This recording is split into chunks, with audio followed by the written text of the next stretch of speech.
Em primeiro lugar, eu queria agradecer, na verdade, todo o grupo de trabalho que foi responsável pela confecção de toda essa proposta. É uma proposta ainda que não foi publicada, por isso até o título da minha palestra ele mudou ligeiramente, e eu vou tratar um pouquinho do processo de formulação dessa política, como foi esse histórico, essa metodologia toda que a gente usou, e trazer os resultados preliminares. E por que os resultados preliminares? Porque, de fato, ela ainda não foi publicada, nós estamos acertando, fazendo ajustes finais de texto com as demais secretarias envolvidas na implementação dessa política, em especial com a Secretaria da Agricultura e a Secretaria de Saúde, né, que está aqui, inclusive, representada pelo Adriano, que fala na próxima mesa. E agradecer, então, a todo o grupo de trabalho. Eu não sei quem está aqui, estou vendo aqui a Kátia, a Kitty, enfim. Não estou enxergando todo mundo, mas agradeço a todos aqueles que estiveram direto ou indiretamente envolvidos com esse trabalho. E por que essa palestra também num evento como esse, cujo título é Sociobiodiversidade? Porque, inclusive, a gente, pela primeira vez, começou a adotar uma abordagem que é as dimensões humanas da conservação. Então, é justamente como a gente trabalhar com fauna de modo que a gente consiga promover a coexistência entre os homens e a fauna. Então, é por isso que essa palestra também não está descolada do mote desse evento como um todo. E, por fim, essa palestra ela traz para a gente todo esse processo, e eu vou apresentar isso para vocês. Então, o GT, né? O GT ele foi instalado em março de 2016 por uma janela de oportunidade, digamos assim. A fauna começou cada vez mais a entrar na agenda aqui das políticas ambientais do Sistema Ambiental Paulista, e isso proporcionou com que o nosso gabinete se convencesse da importância da gente começar a trabalhar uma política como essa. Então, a gente teve uma primeira reunião de instalação em abril, e participou desse GT todas as instituições do Sistema Ambiental Paulista que estão ligados, de alguma maneira, com a gestão da fauna, seja por meio de autorizações, o licenciamento ambiental, pesquisas relacionadas à fauna, a gestão das unidades de conservação e assim por diante. Então, a gente teve 9 instituições, e cada uma, como tem os titulares e os suplentes, somam aí 18 integrantes. Além disso, de cada uma dessas instituições, a gente teve muitos envolvidos, né? Porque, às vezes, um assunto ou outro, a gente demandava a participação de algum colaborador específico, então a gente conseguiu mobilizar 45 convidados destas organizações, e até hoje, dessa primeira reunião de instalação até o momento, transcorreram aí 2 anos e 4 meses. A gente pode pensar que é muito, mas não é nada perto do desafio que é discutir fauna no estado de São Paulo, principalmente porque é um assunto muito novo para a agenda do estado de São Paulo, né? O nosso acordo de cooperação com o IBAMA para fazer a estadualização da gestão da fauna, ele data de 2008, mas as coisas mesmo começaram a se desenvolver melhor em 2010 e 2011. Então, é um tema muito recente, e é um tema muito cheio de facetas, e a gente precisou de discussões muito detalhadas, muito técnicas, muito políticas e muito complexas. Então, esse tempo, se deixasse, esse tempo passaria para 5 anos facilmente. E aí, então, ao longo desse tempo inteiro, somamos 80 reuniões com este grupo de trabalho, entre reuniões prévias e reuniões ordinárias. Aqui não vai dar para enxergar muito bem o quadradinho no meio, mas só para dizer que esse trabalho ele teve um método, ele não foi um método aleatório, ele teve calcado no planejamento orientado por objetivos, o método ZOP, um método alemão, e esse ciclo do meio ele representa as fases desse método, né? Então, e aí as cores correspondem às fases do nosso trabalho. Então, por exemplo, aqui, nessa primeira bolinha roxa, onde tudo começa, que a gente identifica um problema, objeto de política pública, e a gente traz esse problema para a agenda de políticas públicas. Então, foi quando, justamente, em 2008, esse tema começou a ser trazido para a agenda do Estado de São Paulo, e em 2015, ele foi totalmente acolhido para virar uma política, e então a gente conseguiu atender essa primeira fase aqui do trabalho do ciclo de políticas públicas. Todos esses vermelhos correspondem à fase de formulação da política pública. Então, o que nós tivemos nessa fase? Uma primeira fase que é o diagnóstico das causas e consequências desse problema central que a gente mapeou, que no caso foi a perda da biodiversidade faunística. depois que a gente diagnosticou essas causas e consequências, a gente começou a delinear possíveis soluções para atacar esse problema. E aí, como a gente delineou isso? A gente primeiro fez toda uma análise situacional de quais eram os recursos disponíveis, o contexto, os múltiplos atores envolvidos, os interesses em torno dessa questão, porque uma vez que você tem mais de um ator, você já tem interesses que podem se somar ou podem ser conflitantes. E você tem uma série de critérios para priorizar essas soluções. Então, a relação custo-benefício, qual o impacto positivo ou negativo que ela vai ter em relação ao problema central, se a gente tem ou não tem governabilidade no âmbito do Estado de São Paulo para lidar com aquela determinada questão e assim por diante. Então, a gente propôs uma série de soluções para essas causas e consequências, e numa sequência, a gente começou a organizar essas soluções, porque algumas soluções, elas eram comuns a vários problemas. Então, a gente entendeu que eram soluções, digamos, meio. E elas, inclusive, no texto da política, vocês vão ver, elas foram organizadas no capítulo de instrumentos, porque elas são comuns a vários problemas. E aquelas soluções que são fim, que a gente conseguiu colocá-las nos capítulos específicos, nos capítulos finalísticos, se assim podemos dizer. E depois que a gente fez uma primeira organização da minuta, a gente submeteu essa minuta aos atores externos do sistema ambiental, num evento, num workshop que aconteceu em fevereiro, e ainda então na fase de formulação, porque nessa ocasião a gente recebeu muitas contribuições, eu vou mostrar para vocês os cômputos, e muitos conceitos que a gente estava se respaldando, muitos conteúdos, inclusive a gente está revendo de acordo com essas contribuições que vieram nesse workshop. Então, isso tudo está ajudando muito a gente a fechar o nosso texto. E por que isso é cíclico? Porque a partir do momento que surge uma nova informação aqui, a gente pode, inclusive, voltar para essa fase inicial, que é repensar qual foi o problema que deflagrou todas as soluções que a gente pensou. Então, essa bola, ela é bem isso mesmo. A gente vai e volta cada vez que uma nova informação surge. E aí a gente passa para a fase amarela, que é a fase que eu não estou nem enxergando mais, tomada de decisão. Que aí, feito tudo isso, absorvido todas essas contribuições, é nessa fase que nós estamos agora, aqui dentro do sistema ambiental. Estamos na fase amarela. A gente está avaliando essas contribuições, estamos tomando decisões com base em tudo isso que eu falei de relação custo-benefício, de governabilidade e tudo mais, quais delas nós vamos conseguir absorver e quais delas a gente não vai conseguir absorver. Seja porque não é possível juridicamente, seja porque ela é de um nível de detalhe que merece ficar para uma próxima etapa, para uma regulamentação e assim por diante. Feita essa fase, nós vamos encaminhar o texto para publicação, aí vai vir a fase de implementação da política, o verdinho, e posteriormente a fase de monitoramento e avaliação. Esse monitoramento e avaliação, ele provavelmente vai deflagrar em uma etapa de revisão do problema e o ciclo se repete. As fases desse ciclo, elas não são estanques, porque a gente, à medida em que está implementando, pode vir e repensar uma solução, enfim, essas coisas acontecem meio que concomitantemente, elas não são estanques no tempo. Então, aquela primeira fase de entrar o problema na agenda, o que motivou isso? Como eu disse, foi um tema recente, né, precisava organizar como a fauna é tratada aqui no Sistema Ambiental Paulista. Teve a edição da Lei Complementar 140 de 2011, que definiu as atribuições comuns em matéria ambiental entre estados, municípios e a federação. E aí a gente teve a necessidade de harmonizar tudo em relação à fauna. Os princípios, as diretrizes, os programas, todas as nossas ações, porque antes aquelas nove instituições que eu falei que compõem o GT, cada uma estava trabalhando dentro daquilo que imaginava ser o mais correto, mas não necessariamente todas elas estavam indo para o mesmo caminho, para que a soma dessas partes a gente conseguisse alcançar os objetivos em torno da fauna. Então a gente começou a consensuar quais eram esses objetivos. E aí a gente precisou também organizar um pouco a atribuição desses órgãos, né? Quem faz o quê, por quê, de acordo com as suas atribuições legais e assim por diante. E a forma de atribuição dos diversos órgãos e entidades, de acordo com esses objetivos definidos. E aí, então, por fim, o tema foi priorizado dentro da agenda e a gente começou aquele ciclo que eu mostrei anteriormente.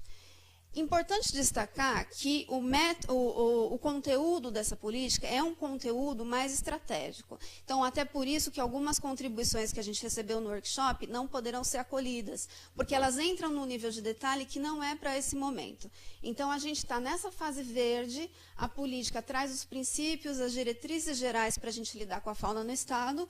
Ela até aponta para a necessidade de instauração de alguns programas, mas esses programas futuramente vão ser instaurados por meio de resoluções específicas, que aí sim vão trazer objetivos específicos, ações específicas e assim por diante. Então, nesta fase, agora, a gente está nesse verde escuro, que é a fase mais estratégica do planejamento. Depois ele vai descendo para o nível tático, até que vai chegar num nível operacional, que é o nível que vai dizer, bom, dentro da Fundação Florestal, quem vai fazer isso, como eu vou permitir uma soltura, quais serão os critérios, isso tudo já vai ser no nível operacional, que não é esse momento agora.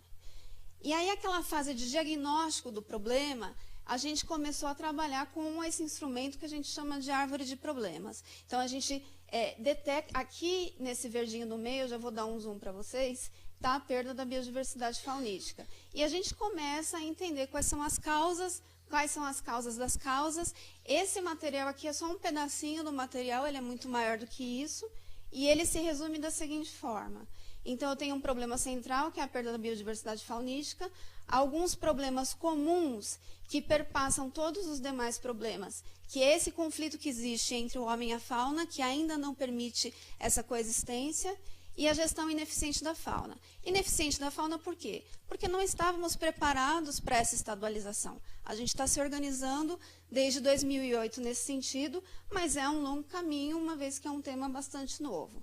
E aí a gente tem como principais perdas da biodiversidade a caça, a captura, ilegais, etc., o uso predatório da fauna aquática, a perda e degradação de hábitats e a presença de exóticas. Isso tudo, a gente tem milhares de causas embaixo que explicam esses problemas. E esses de cima são as consequências. Então, de todos esses problemas, eu tenho aumento de espécies apreendidas, que traz aí uma dificuldade maior de destinação. Eu tenho perda de diversos serviços ecossistêmicos prestados pela fauna, desequilíbrios populacionais, bioinvasão, aumento de incidência de zoonoses e por aí vai.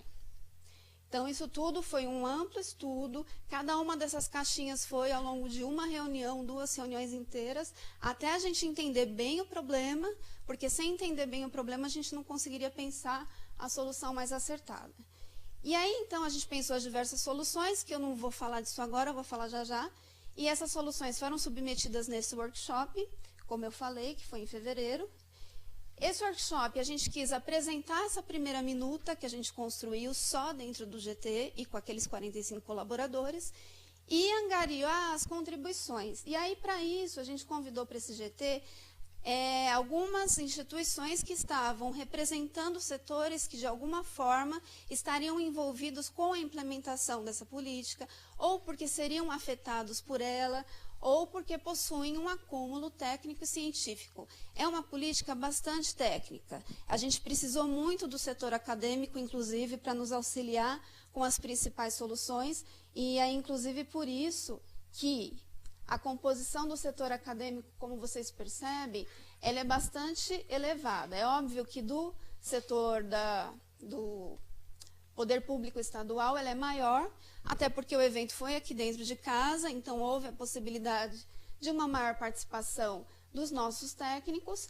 Tivemos uma expressiva participação do Poder Público Federal, então o IBAMA, o ICMBio, o Ministério do Meio Ambiente, Poder Público Municipal, tivemos alguns municípios representados, o setor acadêmico bastante presente, proprietários e médicos, pessoas físicas, eles, na verdade, vieram, mas a gente acabou convidando instituições que representassem um conjunto de atores por trás. Então, por isso que só aparece 1 ou 2 aqui.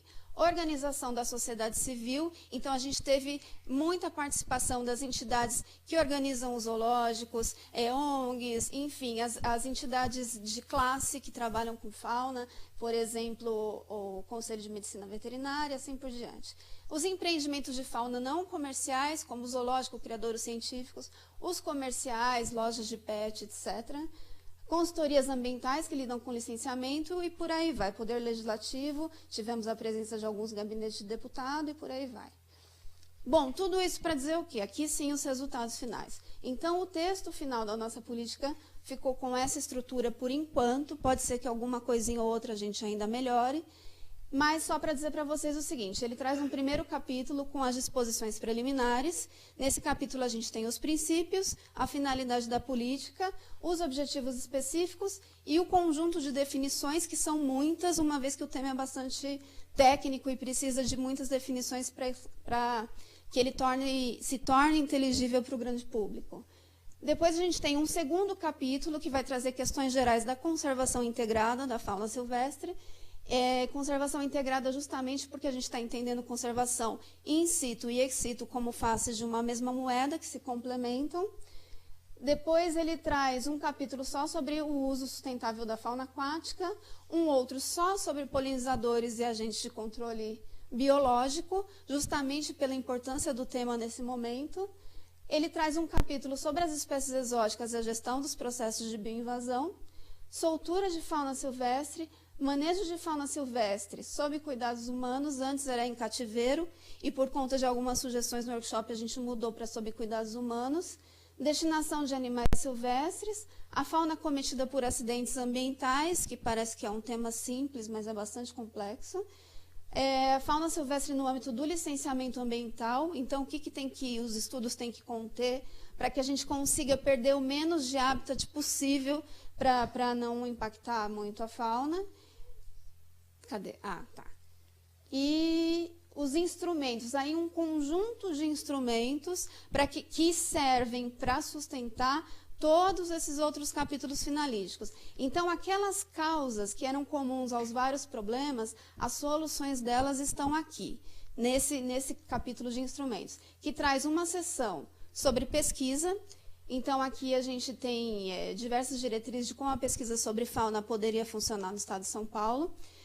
Diretrizes para a organização e disponibilização das informações sobre fauna, porque hoje a gente não tem um sistema, um banco de dados único sobre fauna. Então, na hora, por exemplo, de fazer uma lista de espécies ameaçadas, é aquela loucura. Diferentemente de flora, que você tem o Flora 2020, você tem vários repositórios, etc, etc. A fiscalização sobre fauna, que é um tema muito caro para a gente. Os instrumentos econômicos, como a gente vai viabilizar tudo isso, né, economicamente. E, por fim, mas não menos importante, muito pelo contrário, justamente por isso que fecha a política, as ações de educação e comunicação ambiental em torno do tema. Porque sem isso, nada de cima vai funcionar. E aí, agora eu vou começar a falar um pouco de cada um desses capítulos, eu acho que dá tempo. Vamos lá rapidinho.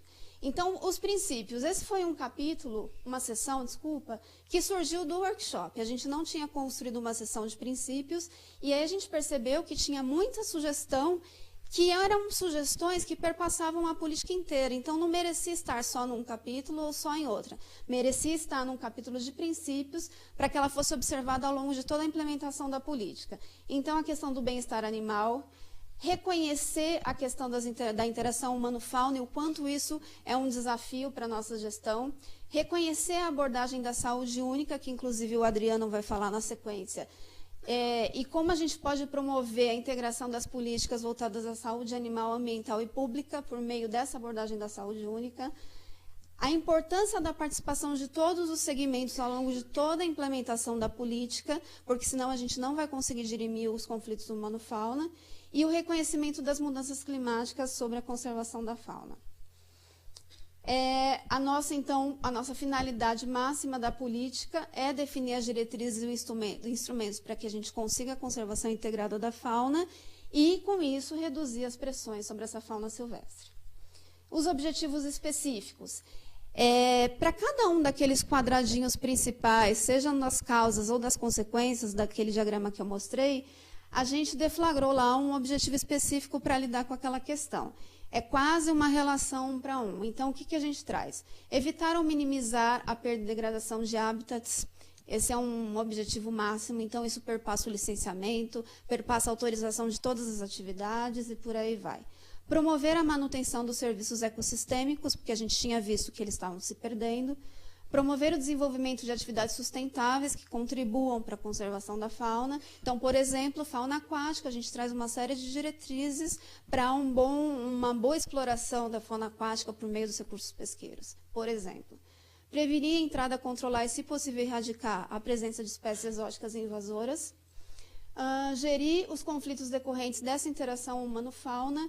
Não significa que vamos eliminá-los, mas a gente vai precisar pelo menos gerir para que eles sejam o menos impactantes possível. Coibir a caça, a captura e a coleta ilegais, que aqui deu origem ao capítulo de fiscalização. Coibir os maus tratos sobre os animais silvestres. Fomentar o recebimento, a reabilitação, ou seja, uma boa destinação da fauna silvestre. E melhorar como um todo a gestão da fauna silvestre no estado de São Paulo. Por isso que a gente traz as atribuições dos órgãos, quem faz o quê, os vários regulamentos necessários para isso. Esse capítulo segundo, que é aquele da abordagem dos aspectos gerais, ele traz diretrizes para o ordenamento territorial, como os vários instrumentos de ordenamento territorial têm que olhar para a fauna. Então, seja o gerenciamento costeiro, seja os planos de manejo, seja o zoneamento ecológico e econômico, como fazer corredores e assim por diante. A necessidade de conseguir articular as políticas de meio ambiente, de agricultura e de saúde, em torno dessa questão. Aí tem a questão da abordagem da saúde única. Há diretrizes para a gente conseguir montar um plano de mitigação dos conflitos humano-fauna, a exemplo do que já existe em alguns outros países, como o Butão, alguns países da África já trabalham muito bem isso. Diretrizes gerais para a conservação das espécies ameaçadas. Como dirimir o impacto da fauna doméstica sobre os remanescentes florestais. E diretrizes para evitar, na verdade, a caça por retaliação à medida em que uma fauna pode provocar alguns danos agropecuários, que a gente sabe que isso acontece. Então, a gente está trazendo uma série de diretrizes de manejo ambiental para que os proprietários não sejam prejudicados e, com isso, não queiram promover a caça por retaliação. O capítulo de fauna aquática, a gente notou que falta muita informação para conseguir monitorar bem os ecossistemas aquáticos. Então, o primeiro ponto é a gente conseguir instaurar indicadores e montar um plano de monitoramento dos ecossistemas aquáticos. Diretrizes para a criação de áreas protegidas, especialmente com a finalidade de conservar ambientes aquáticos, inclusive para a gente conseguir atender às metas de Aichi. Diretrizes para diminuir o impacto do descarte inadequado de resíduos sobre a fauna aquática, que é uma coisa que tem ficado muito em voga ultimamente. Diretrizes para a elaboração dos ordenamentos pesqueiros, diretrizes para licença de pesca, etc. E estímulo para a criação de espécies nativas, para que, num futuro próximo, haja mais interesse pela reprodução de espécies nativas do que espécies exóticas. A conservação dos polinizadores, então a gente traz uma série de diretrizes de boas práticas agrícolas para que haja a conservação desses polinizadores. Das espécies exóticas, a gente traz diretrizes de como lidar em cada etapa do processo de bioinvasão, como os órgãos afetos a isso têm que conversar para montar bons protocolos de manejo. A gente não entra no mérito das técnicas de manejo. A gente só fala que a agricultura, saúde e meio ambiente tem que se conversar para montar bons protocolos de acordo com os casos concretos. Incorporação dessas preocupações coexóticas em outras políticas que nada tem a ver com esses três setoriais, para que, a partir dessas atividades, não sejam trazidas espécies exóticas para o estado de São Paulo, e como os órgãos gestores das unidades de conservação têm que lidar com essa questão que é muito mais séria, digamos assim, né, no entorno e no interior das UCs. Soltura de fauna, a gente, primeiro, deixar muito claro quais são os vários conceitos de soltura, os vários tipos de soltura que o Estado de São Paulo reconhece, as diretrizes que todos esses tipos de soltura devem atender para que elas consigam ser realizadas e diretrizes específicas para cada tipo de soltura, inclusive considerando as unidades de conservação. Manejo da fauna sob cuidados humanos, a gente traz uma série de diretrizes que têm que ser observadas tanto pelo poder público quanto pelos diversos empreendimentos de fauna, para que esses empreendimentos de fauna, de fato, consigam colaborar mais com a conservação integrada da fauna silvestre, e não só atividade pela atividade, né, de criação de fauna. Destinação da fauna, também diretrizes básicas que todo tipo de destinação deve conter. A gente institui a necessidade de elaboração de um plano de destinação da fauna silvestre, de forma regionalizada. O que isso quer dizer? A gente traz as diretrizes aí justamente para que, por meio de estratégias regionais, se definam as melhores estratégias de destinação, considerando todo o aparato já instalado de setas, CRAS, hospitais veterinários, etc., os pelotões da polícia, e como todos esses atores locais devem trabalhar para a fauna, até porque existe um limite de raio de atuação da polícia e dos demais pessoas que transportam fauna. Esse raio dificilmente pode ser ultrapassado até para não provocar maiores danos à fauna. Então, a gente precisa de soluções regionalizadas. E a fauna apreendida em determinados locais é diferente da fauna apreendida em outros locais, então a gente tem que ter recintos mais apropriados. A fauna cometida por acidentes ambientais. Hoje a gente tem um bom arcabouço legal acerca da fauna cometida por acidentes por óleos e derivados, inclusive um manual muito bom no governo federal, que é usado aqui no estado de São Paulo, mas para os outros tipos de substâncias, não. Sejam substâncias perigosas ou não, como óleos e tudo mais. Então, a gente aqui criou a necessidade de elaboração de manuais para esses outros tipos de substâncias que não óleo derivados e uma série de diretrizes para que os termos de compromisso para o restabelecimento dessas áreas acometidas por esses acidentes incluam diretrizes sobre fauna, porque hoje eles estão dispersos, cada agência ambiental da CETESB pensa isso de uma forma e a ideia é que a gente uniformize e padronize essas questões. Licenciamento ambiental, a gente traz diretrizes mínimas que todo estudo de impacto deve ter, e diretrizes mínimas para as medidas de mitigação e compensação, de modo a evitar ao máximo a perda e degradação de hábitats pelos empreendimentos licenciados. Tá acabando. E os instrumentos para conservação, como eu disse, então, as diretrizes para a pesquisa, tanto para a pesquisa de uma forma geral no estado de São Paulo. Para cada um daqueles capítulos, a gente listou pesquisas importantes, necessárias, para sustentar aqueles capítulos, porque uma das coisas que a gente notou é que a dificuldade, inclusive, para a gente pensar boas soluções, é que a gente não tinha informações sobre como aquele assunto estava andando. Então, a gente apontou a necessidade de pesquisa e a gente vai trazer como anexo desse capítulo um rol de pesquisas prioritárias sobre fauna silvestre. E por que num anexo? Porque um anexo é mais fácil de ser atualizado ao longo do tempo. Antes isso estava disperso ao longo do texto, e também por meio do workshop a gente viu que a estratégia do anexo é a mais acertada. Aí a gente tem uma série de diretrizes para organizar as informações sobre fauna, atreladas à nossa plataforma de infraestrutura de dados espaciais, que é o DataGel, e a sala de cenários também, que é a plataforma utilizada pelo licenciamento ambiental. As diretrizes para fiscalização da fauna. Então, os principais locais que devem ser fiscalizados e as principais temas de fauna que devem ser fiscalizados. Então, comercialização, as autorizações nossas, a pesca, enfim, todos os temas prioritários que a fiscalização deve trabalhar com fauna. Os instrumentos econômicos, o que a gente trouxe aqui nessa sessão?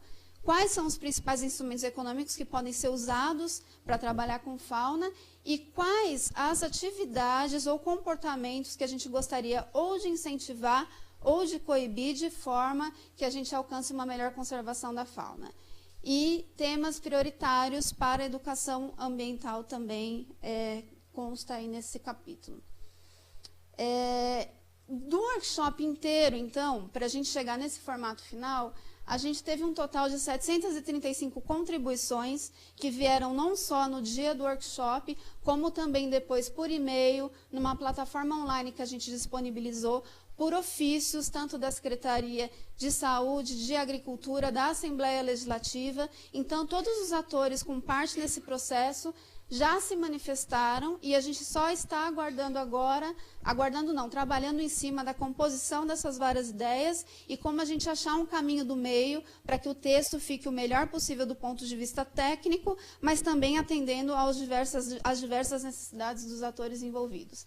E aí essas várias contribuições a gente classificou em propostas que eram para correção de um determinado dispositivo ou uma mera complementação ou inclusão de um dispositivo que não existia, exclusão total de um dispositivo, e às vezes eram apenas reflexões que aquele ator estava falando, por exemplo, na hora de regulamentar isso, não esquecer desse aspecto. Então, a gente deixou isso anotado, isso compõe uma planilha gigante com todas essas contribuições. E aí, por capítulo, o capítulo que a gente mais teve contribuições foi no capítulo de polinizadores, 83 contribuições, seguido do capítulo de disposições preliminares, por conta das definições. Então, muitas pessoas quiseram mudar algumas definições que a gente está trazendo. O capítulo de conservação da fauna, conservação integrada da fauna, também a gente tem 70. Exóticas também é um tema bastante polêmico, a gente tem 72, e por aí vai. Então, aqui tem o cômputo por capítulo. E aí, o que a gente tem no total dessa minuta até hoje preparado? Então, 11 capítulos, 80 artigos, já estamos prevendo 3 planos, que é o plano de destinação, o plano de monitoramento dos ecossistemas aquáticos e o plano de mitigação dos conflitos humano-fauna. Estamos prevendo já 10 regulamentos que devem ser feitos na sequência. Alguns desses regulamentos, inclusive por força da necessidade, a gente já tem trabalhado, como, por exemplo, regulamentos acerca da fiscalização da fauna, regulamentos acerca dos empreendimentos de fauna em cativeiro e assim por diante. Inclusive, a palestra que a Mirella vai dar do programa Ninhos é um regulamento que já saiu, mas que as discussões se iniciaram no bojo do grupo de trabalho. Então, de acordo com as janelas de oportunidade, com as necessidades do momento, certos elementos que a política trouxe, por mais que ela não esteja publicada, eles já estão sendo aproveitados nesses regulamentos. Inclusive, por exemplo, todas as diretrizes para ordenamento, para os planos de ordenamento pesqueiro, que nós já trouxemos para uma resolução que está pronta, que só falta editar, sobre como devem ser elaborados os planos de ordenamento pesqueiro e um GT para fazer isso. Então, tudo isso a gente já aproveitou. E o que então, por fim, último slide, essa política traz de inovação? Então, primeiramente, ela foi uma política construída participativamente, como, na minha opinião, deveriam ser todas, e justamente orientada por objetivos. Então, primeiro se entendeu quais eram os problemas para pensar soluções, e não o contrário, como, infelizmente, a gente assiste. Com isso, a gente consegue melhorar o impacto das ações que a gente está propondo sobre o nosso objeto de trabalho, que, no caso, é a gestão da fauna. É uma política que reúne essas diretrizes e instrumentos em torno dessa questão da conservação integrada, e não só da conservação in situ, e nem só da conservação ex situ. Ela tem tentado compatibilizar as várias demandas dos vários atores, dos aspectos culturais, sociais, econômicos, etc., se inspirando nessa nova área do conhecimento, que são as dimensões humanas da conservação, que está começando agora, está em franca ascendência. Traz a abordagem da saúde única, que o Adriano vai explicar um pouco mais em detalhes para a gente, e ela assume essa necessidade desses vários instrumentos, desses vários meios, para que a gente consiga fazer todos aqueles capítulos finalísticos pararem de pé. Então, é isso, agradeço a todos e fico à disposição para as questões.